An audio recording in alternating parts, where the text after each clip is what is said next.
Du coup, des tensions qui se poursuivent en Ukraine. On a Clément Beaune, secrétaire d'État aux affaires européennes, qui menace vaguement de sanctions, hein, sans tellement les préciser. Et est-ce qu'ils peuvent véritablement tenir l'ours russe par les couilles du point de vue européen?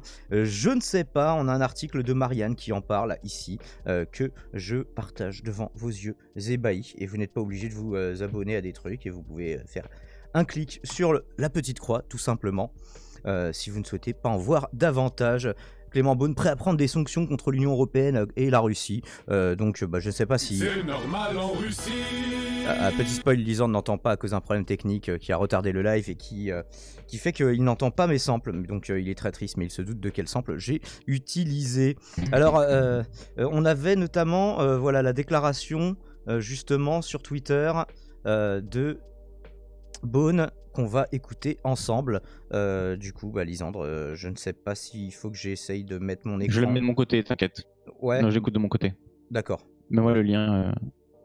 C'est bon, c'est le lien de Marianne, c'est ça? C'est le truc de Marianne? Ouais, il y a la vidéo en plein milieu, justement, qu'on va regarder. Ça se charge. Ensemble. Et je ne sais pas pourquoi j'ai pas de cam ici. Voilà qui est résolu. C'est bon. Souveraineté. Donc voilà, Clément Beaune. Situation très sérieuse. Et nous devons réagir avec fermeté, unité européenne, sans froid aussi, parce que nous sommes habitués à un certain nombre de déclarations, je dirais parfois de provocations, de la part de la Russie. Il y a eu la semaine dernière sur ce sujet un sommet européen. Nous avons rappelé, ce ne sont pas que des mots.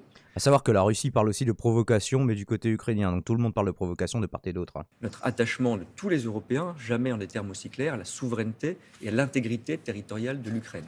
Cette unité européenne, elle avait fait défaut il y a 6 ou 7 ans, au moment de l'annexion de la Crimée. Elle est claire aujourd'hui. Et nous sommes allés plus loin. Nous avons dit, tous les Européens, comme nos alliés américains d'ailleurs, que nous étions prêts, s'il y avait une atteinte à l'intégrité et la souveraineté de l'Ukraine, à réagir, y compris par des mesures de sanctions, si c'était nécessaire. Des mesures de sanctions, si c'était nécessaire. Difficile de faire plus vague que ça, mais en tout cas, il n'est pas question d'un engagement militaire, même en cas d'invasion de l'Ukraine, dont il n'est pas question du côté russe, hein, mais c'est simplement, elle est soupçonnée, étant donné que, voilà, pour la situation, on avait déjà fait une capsule, mais il y a des dizaines de milliers de soldats, près d'une centaine de milliers de soldats russes qui se sont amassés le long des frontières ukrainiennes, sachant que, voilà, il y a guerre dans le Donbass, qu'il y a des tensions qui existent depuis des années, des volontés séparatistes d'un côté et d'indépendance de l'autre. Donc voilà, tous ces intérêts qui s'entrechoquent, et puis derrière le jeu des alliances, hein, l'OTAN d'un côté, et la Russie qui se suffit à elle-même, mais qui est aussi un poids diplomatique et militaire considérable dans le monde. Alors derrière, par rapport à ça, on a Poutine qui a quand même un petit peu calmé le jeu. Il avait envoyé une demande de garantie de non-extension du territoire de l'OTAN, qui a été jugée inacceptable en l'état par les Occidentaux. Ça concernait pas que l'Ukraine, visiblement. Ceci dit, voilà, il a calmé le jeu en concluant, je cite, « Pour l'heure, nous voyons une réaction positive. Nos partenaires américains nous disent qu'ils sont prêts à commencer cette discussion, ces négociations, dès le début de l'année à Genève. Pourvu que ça dure, hein, tant que ça parlemente, écoutez, moi ça me va. » Et bon, évidemment, quand ça s'envoie des missiles sur la gueule, ça chauffe un petit peu plus. Est-ce que tu as suivi un petit peu le dos, Lisande, toi, cette semaine? Absolument pas, mais là, d'écouter les déclarations de Clément Beaune, ça me rappelle l'époque de François Hollande et des lèche-bottes des Américains, quoi. En gros, c'est à chaque fois pour taper sur la Russie, ils sont vent debout. Par contre, quand les Américains font des dingueries, là, il n'y a plus personne, quoi. C'est ça qui est un petit peu dommage. Et puis on pourrait citer aussi l'Arabie Saoudite, hein. Voilà, on voit moins tu vois, c'est cette hypocrisie en fait qui est regrettable, parce qu'après que la Russie parce que quand c'est des partenaires économiques, c'est leur frontière, c'est leur... tout de suite à la limite, tu vois, c'est leur frontière, c'est leur territoire. Enfin, je vois pas trop qu'est-ce qu'on peut leur reprocher. Après, s'ils font quelque chose qui rentre dans le territoire ukrainien, là évidemment, mais là pour l'instant, ça reste des tensions, et ça reste, on monte les muscles, etc.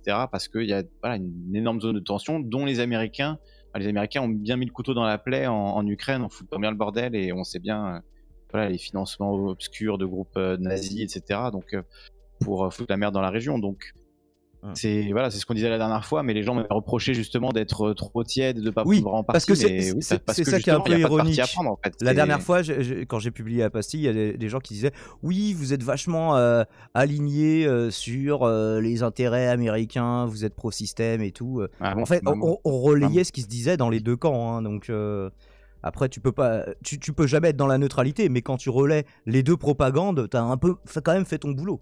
Je suis désolé. Oui, Tos, tu as récupéré le pouvoir de surtout que- modération. Et oui, enfin, il y a moi, une nouvelle j'étais- chaîne. C'est expliqué sur l'autre chaîne, justement, Farid. Moi, j'étais plutôt critique sans être pro-russe, mais justement d'avoir une position un peu médiane, de comprendre les intérêts des deux côtés et de comprendre pourquoi est-ce que des deux côtés il y a des tensions et des volontés contradictoires. Mais on ne nie pas que justement toute cette région, elle a été bien, comment dire, enfin il y a eu énormément d'actions, de trucs qui sont passés, voilà, en Ukraine, dans le Donbass, depuis quoi, une dizaine d'années maintenant, même plus, hein, qui voilà sont, enfin on sait bien que c'est un enjeu géopolitique majeur, quoi, voilà, tout simplement. Il y a évidemment des choses qui se passent qui sont pas clean des deux côtés. Et justement, 2014, pas tout à fait 10 l'équilibre ans. final, Mais... c'était Bientôt 8. 2014, ouais, moi je parle même de, tu vois, les révolutions 7 orange, ans et 8 mois. ces trucs-là. Porochenko, enfin bon. Il est plus qu'urgent voilà, après, bon, là, de ne plus parler, ni même évoquer le psychotruc. Et bah c'est ce qu'on fait justement, Sébastien. Je ne sais pas pourquoi du coup tu en parles là tout de suite. Juste... Donc bah voilà, une situation qui s'enlise et j'espère qu'il y aura au moins une petite trêve de Noël. Est-ce qu'on peut espérer ça? Je ne sais pas s'ils l'entendront de ce point de vue sur le front, puisqu'il y avait, en tout cas, il y avait encore jusqu'à il y a peu des vraies lignes de front. On n'en avait pas parlé la dernière fois, mais il y a alors il y a un seul point de vue qui est relaté dans cette vidéo, mais Simon Puech qui a été tourné là-bas. Est-ce que tu l'avais vu toi, Lisandre? J'avais regardé vaguement, mais alors c'est marrant que tu parles de ça parce qu'il a été reçu par Backseat la semaine dernière. J'ai l'émission avec Usul, Jean Massier, etc. Et tu vois que son rapport au journalisme est assez particulier quand même, hein. C'est très hollywoodien, quoi. Il raconte, en plus il raconte tellement innocemment et tellement naïvement que ça en est presque fascinant, mais il dit voilà, sur YouTube il faut des belles images. Du coup quand j'étais là-bas, je harcelais mon fixeur pour je lui disais il me faut des tanks, il me faut des AK, il nous faut des belles images là de guerre. Il réfléchissait en tant que vidéaste, voire alors reporter même de... que un reporter de guerre, non, il voudrait des images, le propos de son truc, c'est en mode c'est un peu une guerre où voilà, chacun est de son côté, les mecs boivent le café, tu vois, c'est pas non plus la folie, tu vois. Donc il a beaucoup insisté pour montrer ce qui normalement ne se montre pas, ne se voit pas. Ce qui constitue pas l'essentiel de ce conflit qui est plutôt larvé finalement, quoi. Voilà, donc larvé, je sais pas, c'est un type de journalisme assez particulier, quoi, moi. Quand tu t'es mangé une balle dans la jambe la semaine dernière, j'imagine que tu le trouves pas trop larvé, hein, mais on a surtout un retour des USA auprès de ses alliés. Mais quand tu te retrouves là-bas et que tu veux filmer et qu'au final tu veux ramener des images qui montrent que ça se fight et tout, alors que la réalité c'est plus un combat latent, tu vois, voilà, un peu une guerre de tension, etc. Donc bon, il l'expliquait quand même dans Backseat en complément de son reportage. Ouais, c'est ce qu'il expliquait dans... Cool. Non, mais après, dans son reportage, justement, il le disait aussi dans son reportage. Oui, parce qu'il me semblait que c'était pas complètement occulté, même s'il y avait des images un peu, voilà, auxquelles t'es pas habitué en Europe. Quelle expérience il avait de son expérience quand il a tourné ce truc-là. Et bon, c'était voilà, assez particulier, quoi. Un peu la caricature du mec dans les films, du journaliste dans les films qui en veut toujours plus et qui est en mode, voilà, limite falsifier la réalité pour avoir ces belles images. Tu vois ce que je veux dire? Il y avait un peu délire comme ça, quoi. Est-ce que c'est pas un peu le principe sur YouTube? J'ai envie de poser la question.